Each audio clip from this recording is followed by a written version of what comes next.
Hey, Scott Spears along with you here on another episode of The Exchange. Should mention that Carrington Nelson is on vacation this week, so we're lucky enough to be joined by the 40th Treasurer of the United States, Mary Ellen Withrow. Matt Morgan, of course, along with us for the ride.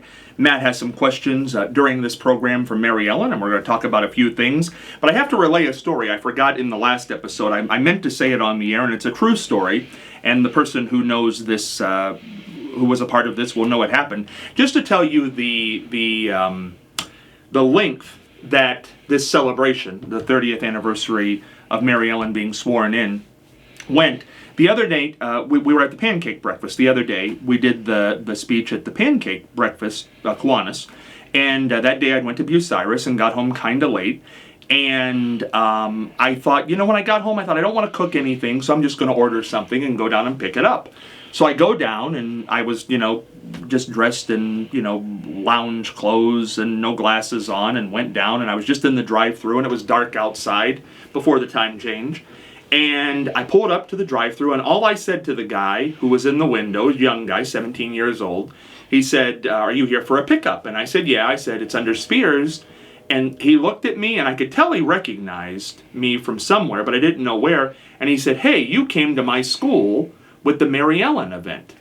And I said, "Oh, yeah, I did. And he said, "Gosh, I really enjoyed that." And I thought, this is great. And then I ran into a lady, a blonde-haired lady at the pancake day, who came up and said, 2 places in 1 week I've run into you. I must be going to all the right places.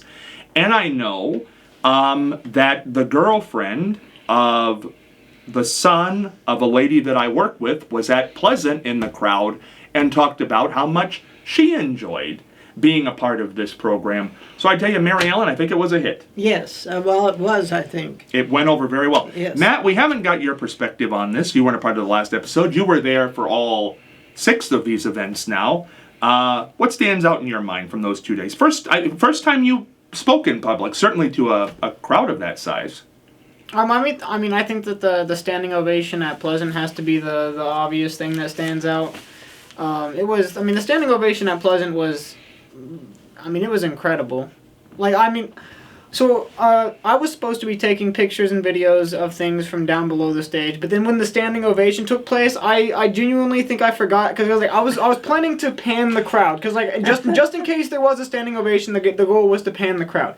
But I do believe because I don't have a video of that, so I do believe when the standing ovation took place, I was just part of the standing ovation. I don't think, because there's no footage. And I say, you can still get the paper, because you can look it up in the archive. It's online. March the 7th, 2024. That recounts what happened, and that's the picture from Pleasant. That's not when the ovation was going on. That's before we started. But it recounts what happened that day. Right. And also gives the last paragraph of Mary Ellen's speech, which is something you really should cut out and keep. That day, I said it. I've said it in the last episode, and I said it in the article, and I'll say it again today, that there was just something, as Matt was reiterating there, that it happened in waves. All the kids stood up, then the people on the side stood up, and then people who were taking pictures, like Matt and Sean, stood up, and then all that was left on stage was Carrington, me, and the principal, Mr. Ringer. We all stood up, and then Mary Ellen stood up. And watching her take that all in, just being a few feet away, that is something, I said, much like your speech, that is something I'll never forget that moment. Right. There was just something about it. Right. Lucky to be there. Yes. All right, Matt. What do you got for Mary Ellen here? So Mary Ellen, what do you make of Nikki Haley not winning any more than the one state that she won in the Super Tuesday, and then dropping out of the race? Well, I was impressed with her. With her sticking in the race, even though she knew she probably knew she wasn't going to win, but I think she wanted to make things difficult for Trump. She wanted to draw attention to his lack of ability to do things, and her staying in the race, I thought, was very important. Do you think she stayed? So, in terms of making things more difficult for Trump, do you think that's why she, when she dropped out, she I guess challenged, for lack of a better word, challenged Trump to take the voters that were supporting her back, because she never endorsed Trump. No, she's kind of a questionable person. Through her life, she's changed her mind on a few things, and so whether she had something in mind when she started out and she still had it when she ended, I'm not sure. But I thought maybe she was after being vice president, but I don't think he would ever ask her to be vice president. I mean, if she had quit in the beginning, I think he might have, but when she kept going and causing him trouble, he would never consider her. It's going to be interesting to see who he picks for vice president, because there's some people really hanging out there to get it. Yeah. Do you think it has to be a woman or a minority? That's what people seem to think. Well, I listened to the minorities today, and I don't think it's going to be a minority, but it might. Well, it could be Tim Scott. He certainly wants the job. That crazy guy. Yeah. He has certainly let it be known that he would like that position. There's no doubt about that. Right. But can he pick one of these kind of admirers, or does he have to pick somebody who is a Republican and supports him, but yet appeals to other people? Well, I don't know what he wants, but it's going to be interesting to see, because there's the woman that was head of the Republican Party that really wants it, and there was another woman, and I don't remember her name, that really wants it. And I mean, how did you feel about Nikki Haley running when she knew she wasn't going to win? I mean, for a while there, I was with you. I thought she was more so running for the vice presidency than the presidency. Yeah. But then, towards the end there, she started Really after. yeah, bad mouthing Trump. So I don't think Yeah. I think that the odds that happens are now. I think it's gone. over. Yeah. Yeah. Some people said after the State of the Union that Biden was reaching out to the Nikki Haley voters in a way. Well, yes, he wanted to get them. Sure. Do you think it's possible? You never know. I can't understand people and their thinking sometimes, so I don't know. I mean, in the grand scheme of things, in a Republican primary, even though she didn't win, certainly didn't come close to winning in a lot of places, even her home state of South Carolina. Yeah, that was they kept saying she wasn't going to win, but I thought, she ought to have some friends there. She was governor. You would think. Yeah. But Tim Scott, who she appointed, had already went over to the other side. Yeah. And Yeah. it's that is a strange thing. But I kept thinking, she's not doing awful. I mean, if you take these, there are clearly Republican people who do not want to vote for Trump. Yeah. Now, it's the smaller group, but, if those people show up for Biden or go to a third party, it certainly would cost Trump the election.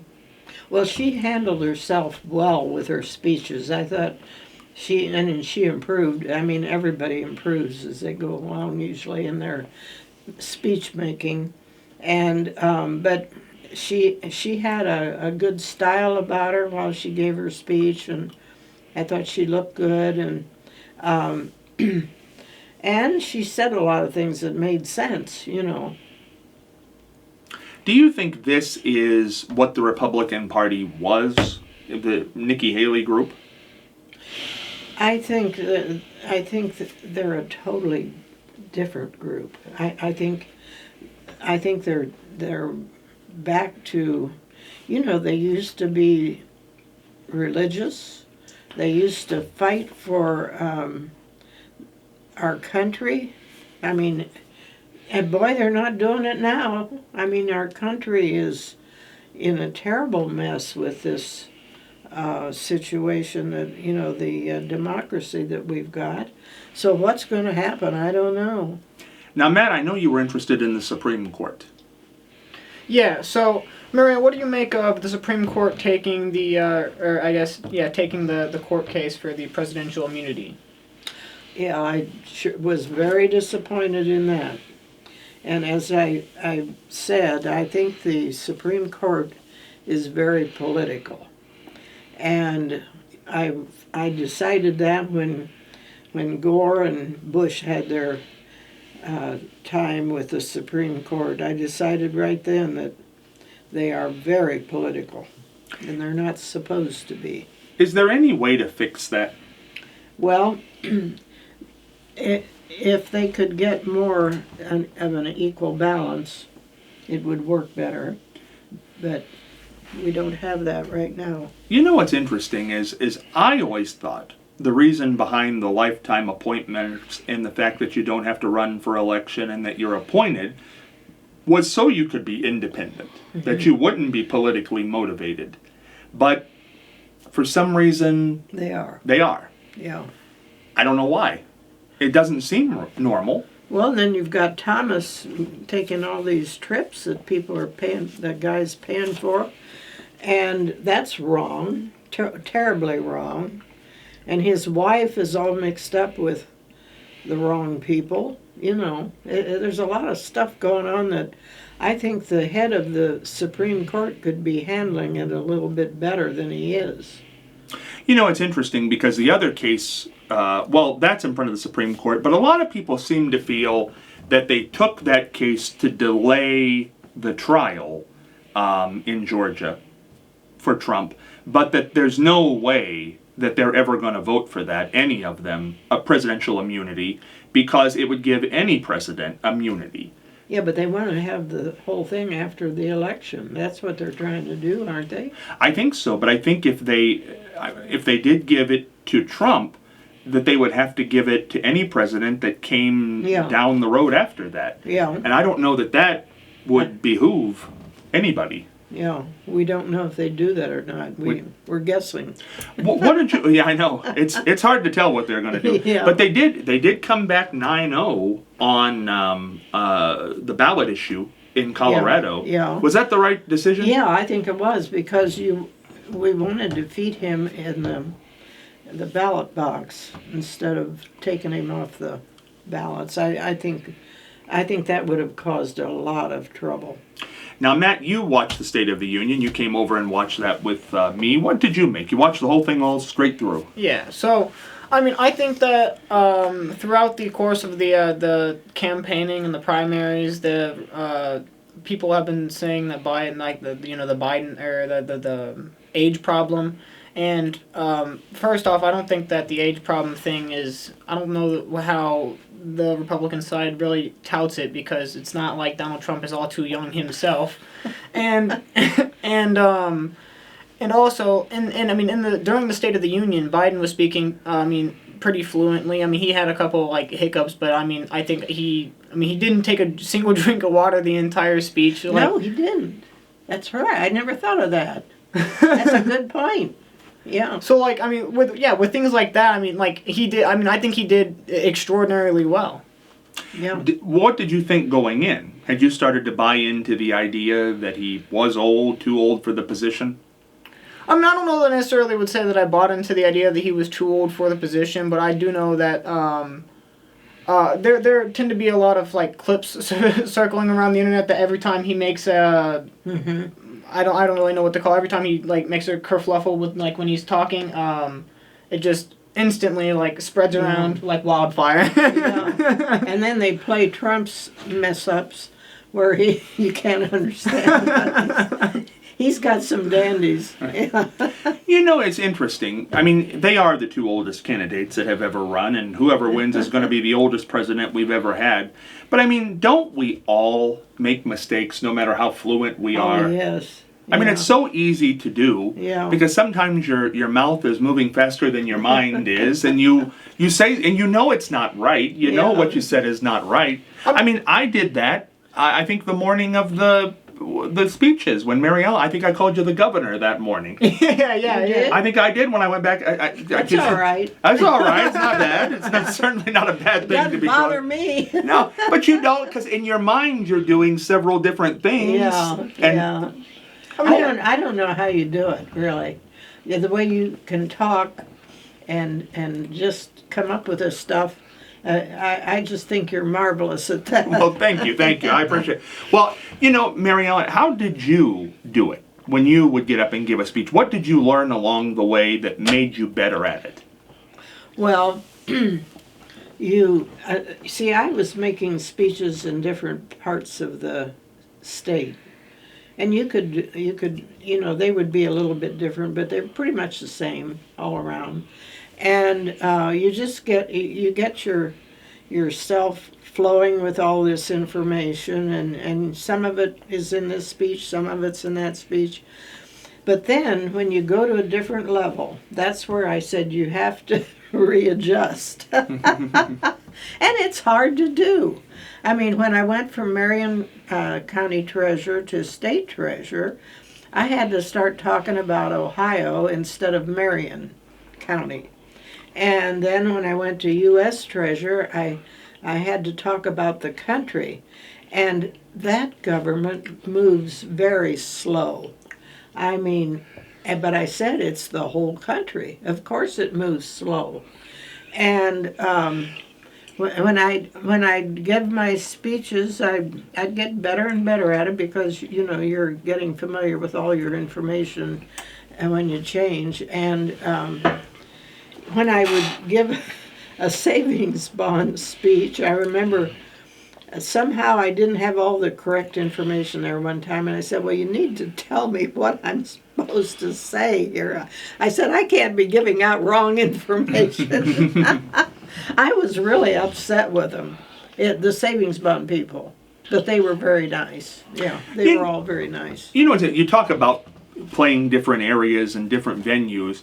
The speech that for me took the hardest to learn how to do, but I think I've got it now. But it's also the one that I take the most, because I think it is an honor to be asked to do this, is to speak at somebody's funeral. Oh gosh. Because a lot of times the family does not want to speak because it's very difficult, but they want something said. So I've been asked to do that several times. I spoke at Madge's funeral and Charlie's funeral and Trellaroma. Oh, did you? Yeah. And being asked to do that, I learned a lot of times was the person before they died said they wanted me to do that. So you want to do the right thing. Yeah. And I've learned over the years, here's two things I've learned about that. Number one, that is a great honor because you don't want the person to be gone, but you want to send them out right. Yeah.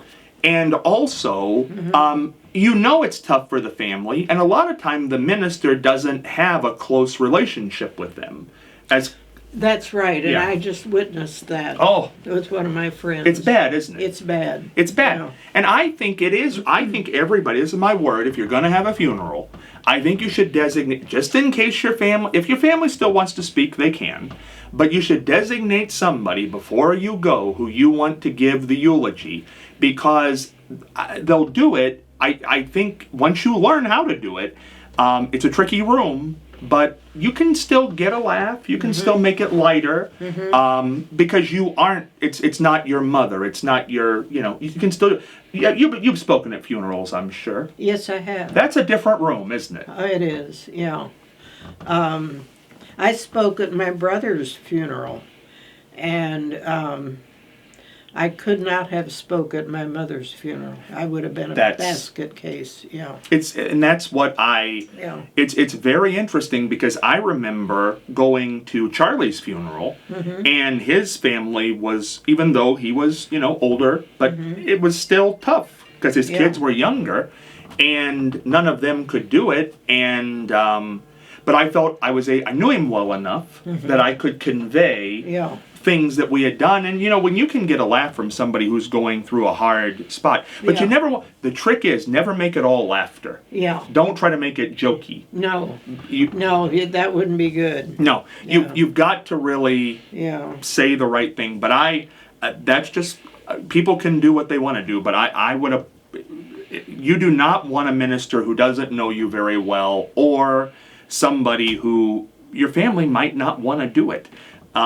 Appoint somebody to speak because I think that's very important. So think about that, everybody who's out there. Yep. It's a tough room, Matt. It's an interesting place to be, but also if you do it right, I think that's the most gratifying because you feel you gave something to the family.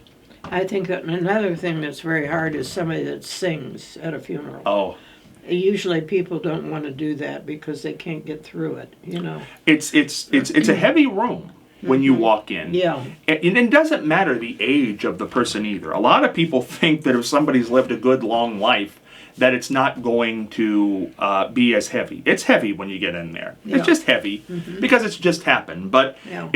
and also this is a good point in time to remember to do all your estate planning. You know, don't leave that for the next generation. A lot of people don't think about that. Matt, back to the politics here. This is the first presidential election you'll be voting in. What are you making your decisions based on? I don't know if you've made one yet or not. What are you making this on? You know, I'm not sure. At one point you thought about. At one point, I did think about voting for a third party. I didn't really I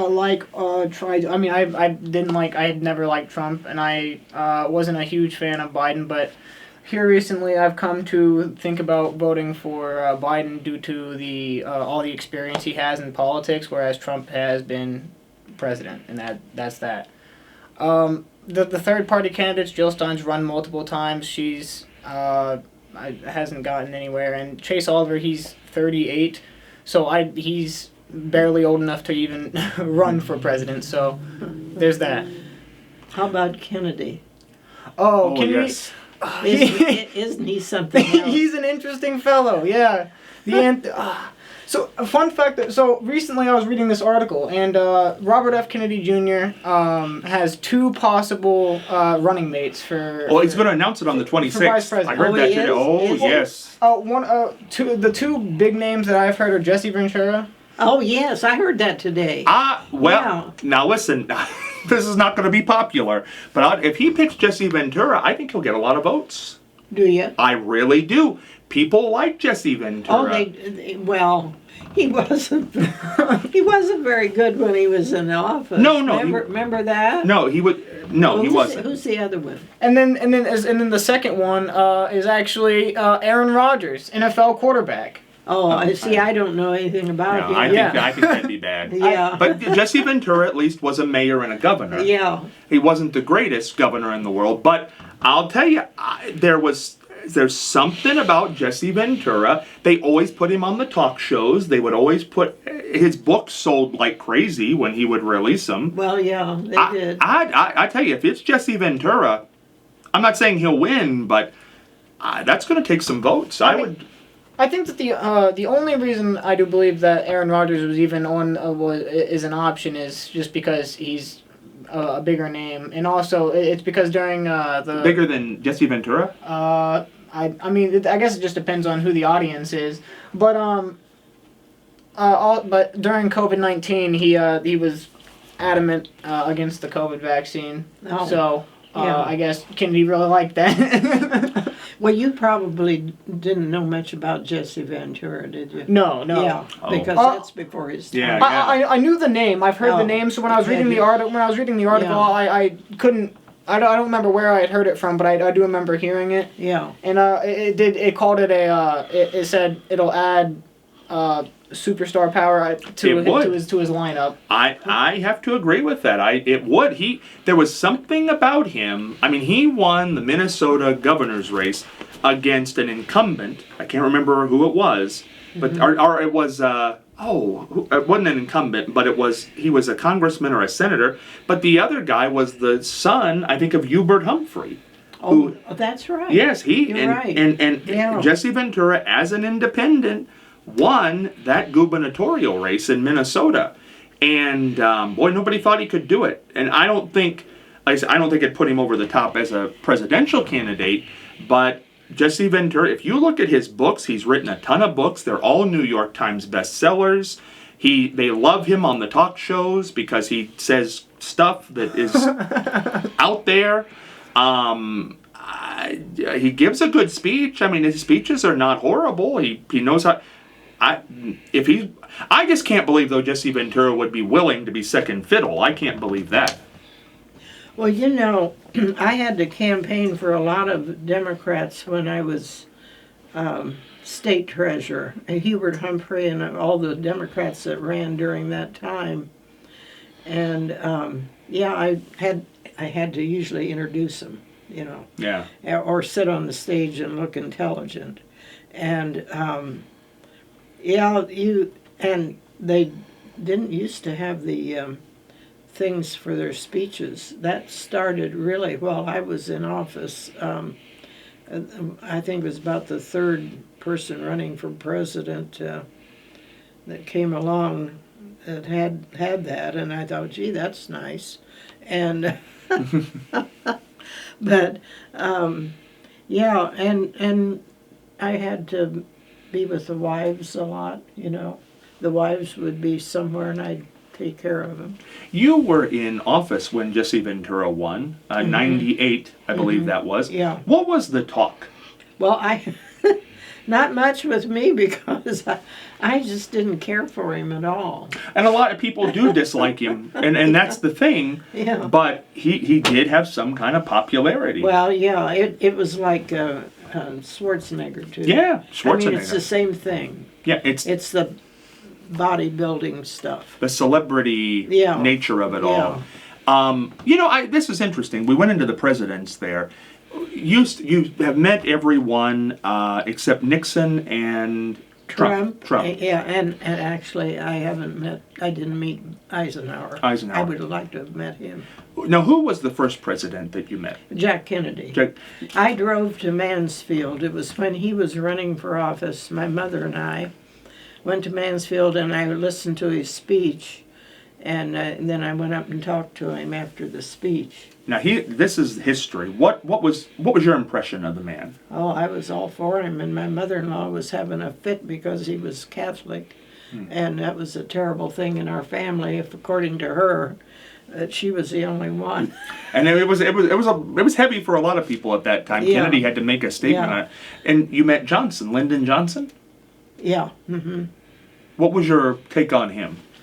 Well, I really wasn't much of a fan of Lyndon Johnson's. I never really cared for him. Ford? Oh, I didn't meet Ford. No, that's another one I didn't meet. Carter? Yeah, Carter. I went to his inauguration. Yeah, and I got letters, all kinds of stuff from Carter in my memorabilia. Was he, as people say, better as an ex-president than president? Well, he was good as a president too. I mean, he tried to do everything himself, but he had Rosalind to help him, and he didn't give his staff enough things to do. I don't think he tried to do it all himself. Reagan? Yeah, Reagan. Not much of a fan of Reagan. Yeah, Nancy. I met her too. Was she what people said, or was she not as icy? I think she was what people said. She was a little icy. Well, they always said you didn't want to get on Nancy Reagan's bad side. Yeah. That she was, Yeah. she could be a little, and her, come to find out later on, an autobiography by Barbara Bush, who was Nancy Reagan, was the vice presidential Yeah. wife, that they did not get along No. at all. They, apparently, Barbara Bush slammed the phone down on her at one point, and it was... Well, you can imagine Nancy Reagan, had been in movies, and her life would have been totally different than Barbara Bush. Barbara Bush, I think, was very outspoken and, said how she felt about things a little. According to Rosalind Carter, that's the way she was. We're going to take a little break here, come back and finish up the presidents, and then we'll bring this episode home right after this short but important timeout. Hey, Scott Spears back with Matt Morgan and 40th President of the United States, Mary Ellen Withrow, kind of going down, reminiscing here about presidents of the United States that Mary Ellen has met. And Matt's got another question we're going to go to here in a second. But we're at Ronald Reagan. We did Ronald Reagan. You said you attended the State of the Union, George H.W. Bush, the father. What'd you make of him? Well, he was a decent person, I think. I didn't care much for his son, but I thought the father was a good person. You know, a lot of people have said, including Bill Clinton, who apparently became good friends with him after office, that you could not dislike George H.W. Bush, that he was just a decent guy. And he was in the service and did, and went down in a plane and all of that. You got to give him credit. Of course, Bill Clinton appointed you, but what would you tell people about Bill Clinton? Oh, he was a lot of fun. I thought he was, and I thought he was very, very smart, too. I really liked him, and I didn't at first because I had heard about his running around with other women, and I didn't like that. But he won me over with, just the way he was. He was a nice guy. And I think I have my facts here right, but I think that you had been a supporter of Al Gore. Yes. Up to that point. Yeah. And then here came Clinton, and as we all know, the women's stories came out very early in that election. But you eventually came around for him. Yeah, I did. I met with Clinton way back in I forget where I was, and he asked me to support him, and I didn't do it. And I thought maybe when they were considering the U.S. Treasurer, I might not get the job because of that. But I said, well, if he's good enough for Al Gore, he's good enough for me. So that's what brought you along. Yeah. So so Clinton met with you during his campaign and asked you to support him, and you said no. Yeah. How does that? It was in a bedroom. Oh, well, now that's interesting. Now there's a fact we didn't know. We're sitting on the bed. No kidding. Not very many people know that. Well, that's very interesting. Now, is this early on in the campaign? Yeah. Early on. Very early. Yeah. Now, when you have to tell a presidential candidate no, what's that like? I just said I have to think about this. And then, I didn't say no. Yeah, I said I have to give this some thought. Yeah. George W. Bush. Well, I didn't even ever want to be around him. He falls into a certain category. I don't like him at all. No. He couldn't do a decent sentence. Nuclear. He always had problems with nuclear. Well, he couldn't say a lot of words. Well, there you go. That was George W. Bush. Obama, who early on, you supported Hillary in that primary. I did. I was for Hillary, but I talked to the guy in Iowa that went in as state treasurer the same time I did, and he was supporting Obama, and I said, "You are?" I said, "Why?" And he said, "I think he's the best."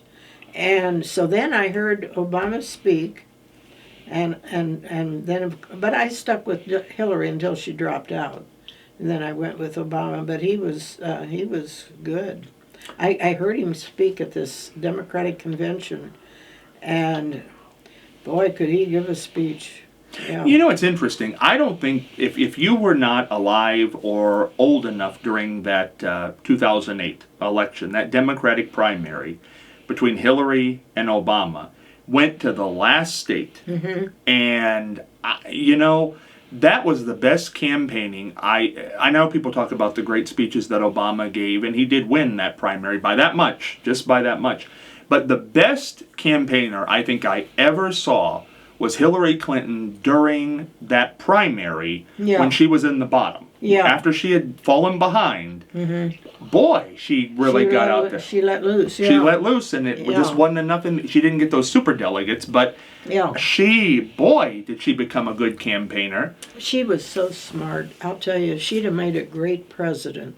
Well, it's very interesting because, we don't know this for sure, but, 1 + 1 is 2. They had a big meeting when that primary was over because there was a lot of hurt feelings after that. Oh, yeah. And when Obama won, Hillary became Secretary of State. So I would think there was probably some discussion of that. I'll bet. Yeah, because because she came out and endorsed him, and all was well after that. And then... Well, you bring your enemies closer.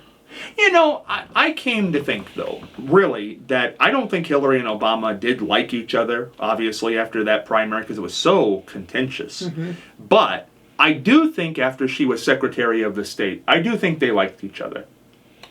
Probably. I think it got, some people don't ever get there. Yeah. It seemed to me like they did.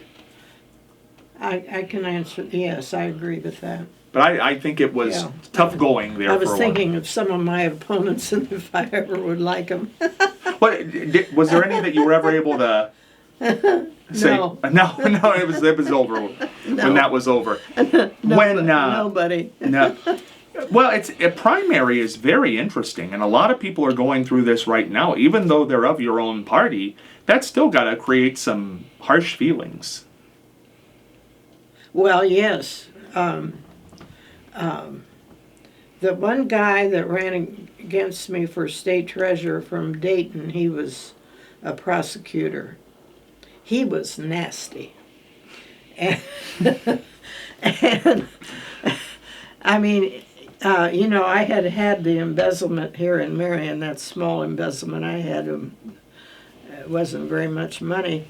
And then Gertrude had hers for over $1 million, so he was hitting me with that. And the meeting was in Cleveland. And I went home and I was a basket case. Yeah, I really was. Was that the meeting with the newspaper? No. No? No, that was another one. I remember one that was not the happiest with one of the newspapers. Yeah.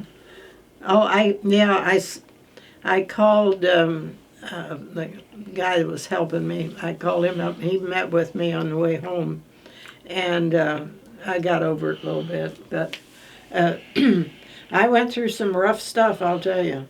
Do you ever forget it? No, you don't. You know. Not that stuff, you don't. Yeah. You remember it always. And Ken Cox was another one. He said, well, you won the primary, but you're not going to win the general. So when I won the general, I sent him a letter. I said, you said I wasn't going to win the general. And I said, here I am. And he apologized. Oh, he did? Yeah, Good. he apologized. Yeah. You know, this is interesting on that note, before we get back to the presidents. There was an interesting... Did you watch the Academy Awards the other night? Yeah. There was an interesting story that came out about years ago. It had never been written before.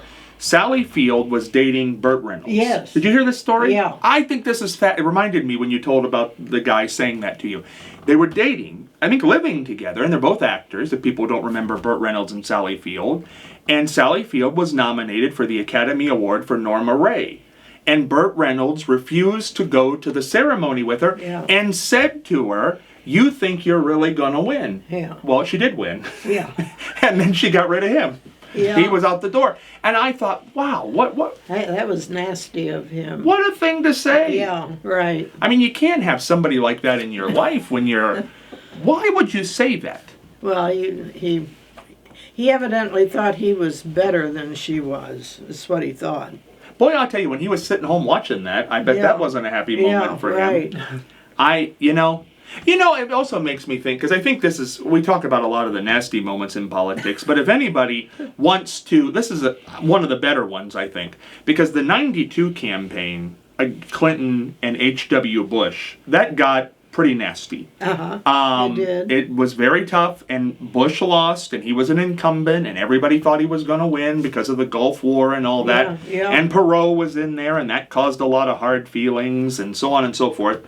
But if you read the letter that Bush left for Bill Clinton when he came in and talked about, we may not have seen eye to eye, but the thrust of the letter is, when you come in here, you're our president, so I'm rooting for you. Yeah. I thought, what a big person. That was very good. Yeah. Coming 2 months off this nasty election, and he was able to do that. And George H.W. Bush, to my knowledge, I'm sure he disagreed with some things Bill Clinton did, but he never really criticized him. Yeah. And I thought that was very interesting. Yeah. So when you finally met Obama, how'd you take him in? He was so thin and had freckles. And I was so surprised because those freckles never show up on television. But they stick out in person. Well, you could see them. There was a whole bunch. And he was so thin. And I thought, he's got to eat more. But it's a nice picture. Yeah. It's a great picture. Yeah. And he was very nice. I started to tell him, I said I was treasurer. And he said, I know all about you. Oh, how nice. Yeah. Yeah. Personally, well, they give him this information so they know who they're going to be meeting, you know. Yeah. Where did you meet him at? It was in Columbus. He was giving a speech. Where were we? It's a big room, an auditorium. I don't know where that was, but anyway, I I went backstage. I asked Dave Pepper. I said I'd like to meet Obama. He said okay. I said I'll work it out. So I waited backstage until he came, and talked to him a little bit, and then he had a lot of people to see, and then he was going to give a speech. You know, it's interesting. One of the fascinating stories, because obviously you were appointed by Bill Clinton, but then a lot of time passed, and Hillary was running for president, and Bill Clinton came to Delaware, Ohio, to give a speech, and was that the first time you'd seen him since? Since I was in office. So it's 16 years. Yeah. What was that like? It was so nice, and Linda was supposed to take a picture. She was so enthralled with Clinton that she forgot to take any pictures. They took pictures, the people at Delaware, but I never could get anybody to give me one. And but he said, "How are you?" And he talked to me like, like a friend. He didn't need any cards. He remembered. No, yeah. He remembered. Oh, yeah. He talked about me in his speech. I talked to him after he gave the speech, but during the speech, of course, they had told him I was there. Right. But, Well, that's very nice. Yeah. That's nice. So, good man. Yeah. And then Biden. Mm-hmm. What should people know about the man who's actually up for election right now? Well, he's super nice. Super nice guy. Yeah. I've met him several times, and he's just real straightforward guy. Now, Matt, what was your question? So, a while back on YouTube, I found the JFK versus Richard Nixon debate. And in one of the debates, JFK says something along the lines of, the Republicans and the Democrats have the same goal for America, just two different ways of getting to that goal. And in the same debate, Richard Nixon had said that he finds himself in much in agreement with JFK. Do you think it's still like that in politics, or do you think that? No, I think the Republican Party and then the Trump Party, which is two different things, they have totally lost their direction. And they used to be, I would say, very, very strong on how do I explain it? Well, first of all, religion. Then what? Besides the gun control, and the Republican Party made sense back then, but they no longer make sense, and because there's two different parties, and the regular Republican Party is small, and everybody, the rest of those people are for Trump, and they're so radical and don't even acknowledge the fact that he didn't win, which I can't understand how they can get away with that. I don't know how they can do it. Do you think they will come out of this, the Trump party? Do you think that the people who endorse him really support him? Because the idea is that they really don't like him, but they do it because they have to win. That's what you hear. I always have thought that if they would all band together and not anybody support him and say that he lost the election and stick together, that they could take care of this. But they are not doing it. Well, are you surprised by this thing since 2016? I'm not even sure what to call it. This Donald Trump Yeah. phenomenon. 2015, I guess, is when it all started, when he announced he was going to run. What about it? Are you surprised that it is still Yeah. hanging on here? Yeah, you think you think that they're gonna be able to control it, and then you find out that our people that formed the government never thought they'd ever have anything like this. This is a new thing, and you know, and he's getting away with everything. Yeah. You know, it's interesting. We were talking the other day about Jason Kelsey, the football player, because there was a story done. He retired from the NFL after 10 years, and he gave this very emotional speech about he's retiring, and he was crying in the speech. And basically he said, it's the right time for me to go, so people remember me at the top of my game, but now what? He doesn't know what to do now.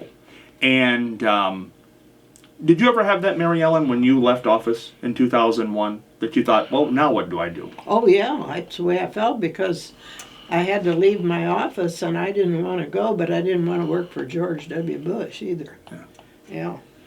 So how were you able to get through that time and figure out what you wanted to do? Well, I went to a guilt thing at the National Cathedral, a guilt conference or whatever it was. I said all the other women were there, they'd lost their husbands, and I'd lost an election.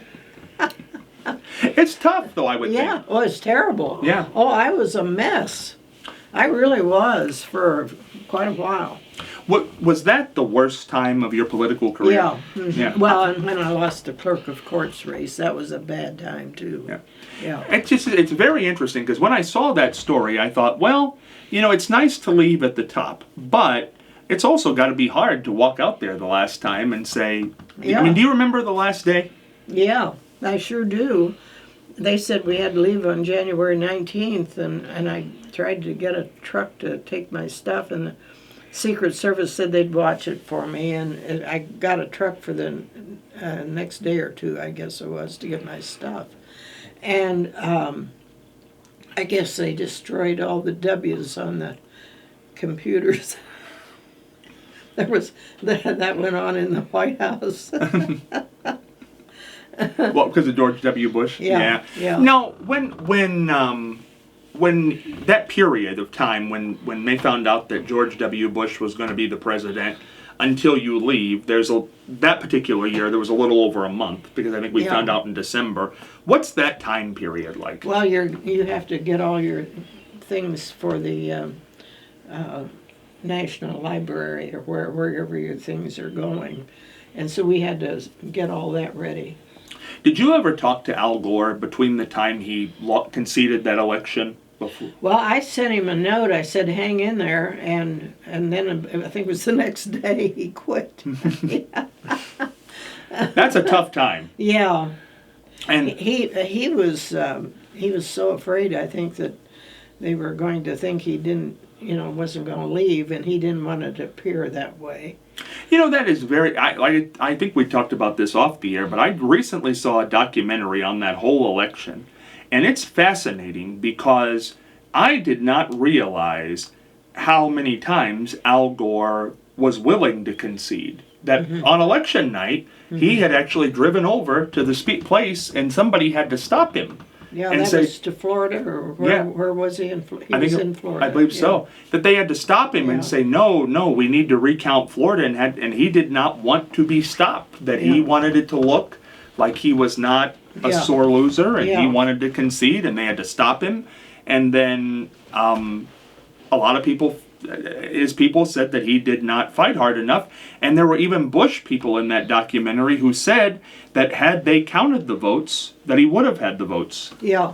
Well- Yeah, that's the thing. He would have won. I mean, I think that Al Gore thought that it would look bad if he just if he didn't leave.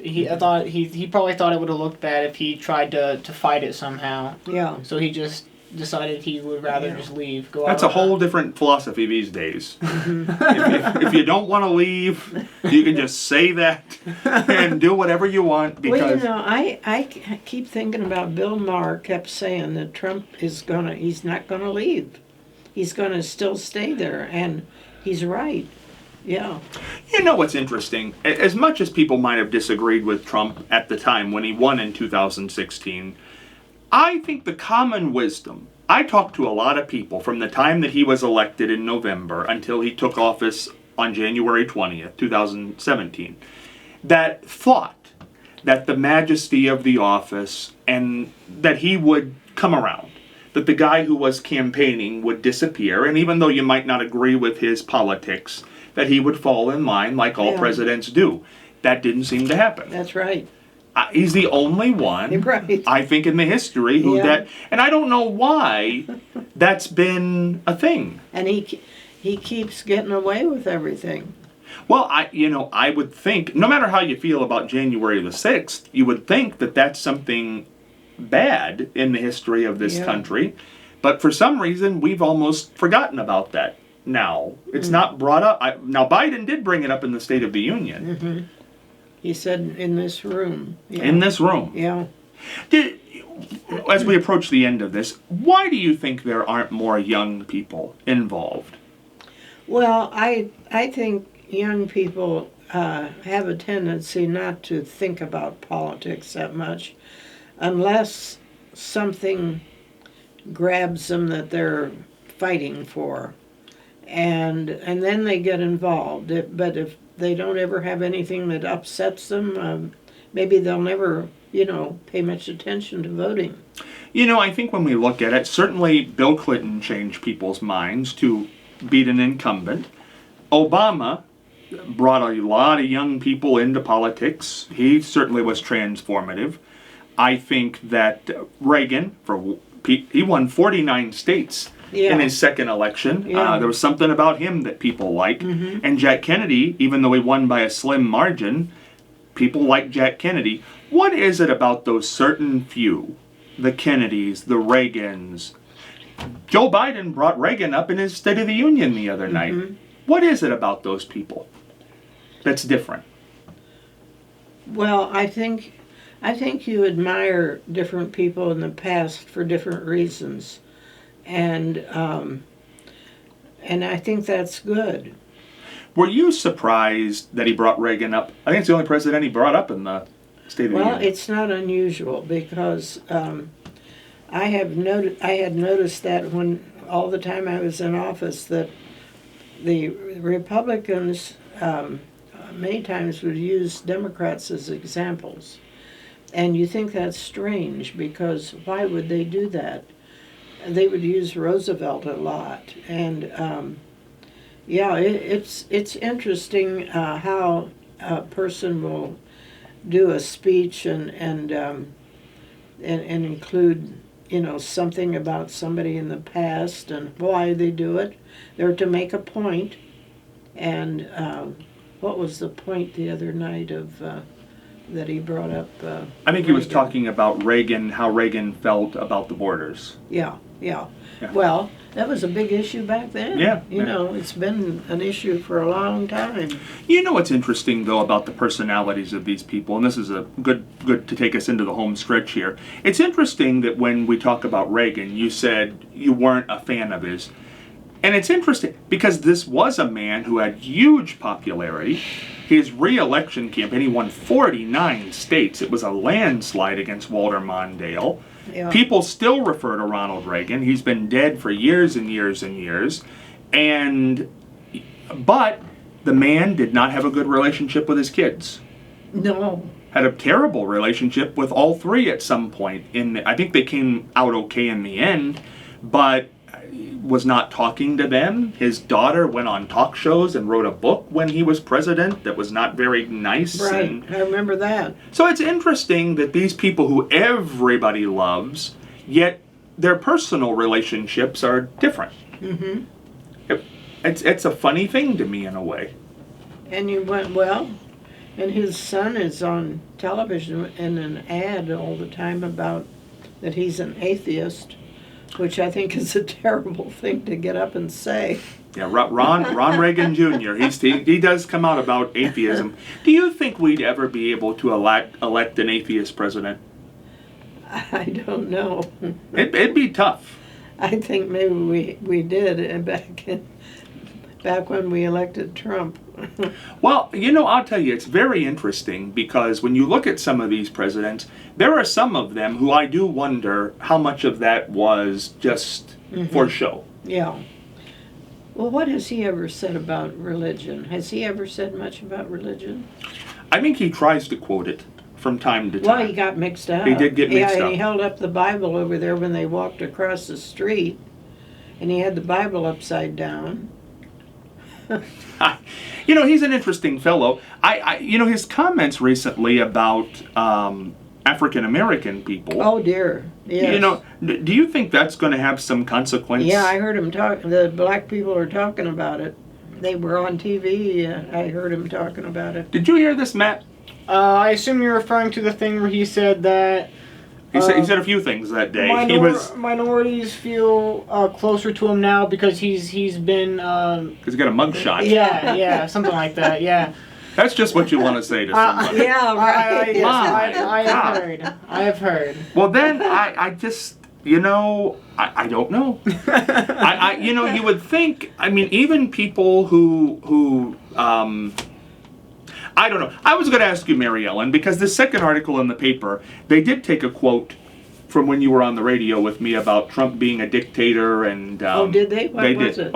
it? Oh yeah. We'll just go to that very quick because I wondered if anybody said anything to you about that because we're heavy in. I thought I read the article. Because we're heavy into Donald Trump and Marion, so I wonder if anybody said anything. Here's where it comes up. I'll read the paragraph here. It says, on February 29th, Withrow appeared for 2 hours on Now with Scott Spears on WGH Talk. During the interview, she spoke candidly about the country and current presidential race. When asked if she thought former President Donald Trump would be a dictator if re-elected, Withrow responded, yes, absolutely. When asked why, she responded, well, he told us what he is going to do, so you believe him. She also said she didn't think there would be a bigger threat to democracy in history, the history of the country, than Trump. Right, absolutely. So nobody ever brought that up? No, nobody said a word to me about it. That's good news. Because a lot of times, people get very... Nobody said anything negative to me for a long time. Maybe it's going to come, but I haven't had anything negative for ages and ages. Do you think that after a certain amount of time, because the truth is, at the reception at Kingston, the 3 honors you got from politicians were all Republicans. Mm-hmm. The mayor, the county commissioner, Mark Davis, and Tracy Richardson. Right. I thought that was interesting. Mm-hmm. I think Dr. Davis is a wonderful commissioner. Yeah. Now, is he somebody you would vote for? I just might. Really? Yes, because I talked to him the other day. I said, how do you like being a commissioner? He said, I love it. He said, I can't wait to get to work. I said, I was the same way. I couldn't wait to get back after a weekend to get to work. And he's such a nice guy. That's interesting, because I think you told me one time that you had never thought about voting for a Republican. Well, I didn't think I would, but he's okay. They'd have to be awful special. Yes. Yeah. Well, that says something about Dr. Davis. Yeah. I think. Yeah. And then, but you'd also said that day that not that you'd vote for her, but that you got along okay with Tracy Richardson. Yeah, I like her. Yeah. Mm-hmm. So that's interesting, and the rest was the rest that day. Yeah. And what more could you had to be there to know what that was all about. But it was an interesting day. Well, any parting words, Matt? We're here in the last minute. Nothing that I can think of. I think we covered the waterfront on this one. It's been good. I think there's a lot of stuff going on, so it's good to pay attention. Mary Ellen, it's always a pleasure. I always thank you so much for coming in. It's always interesting to hear what you have to say about things. And I always think we learn something that we didn't. I learned 2 very interesting things tonight. Did you? I did. That you possibly would vote for Dr. Davis. That's interesting. Mm-hmm. And that, as they're wrapping me up, that you were on a bed with Bill Clinton when you said no to him. For this episode, Scott Spears heading for the dugout.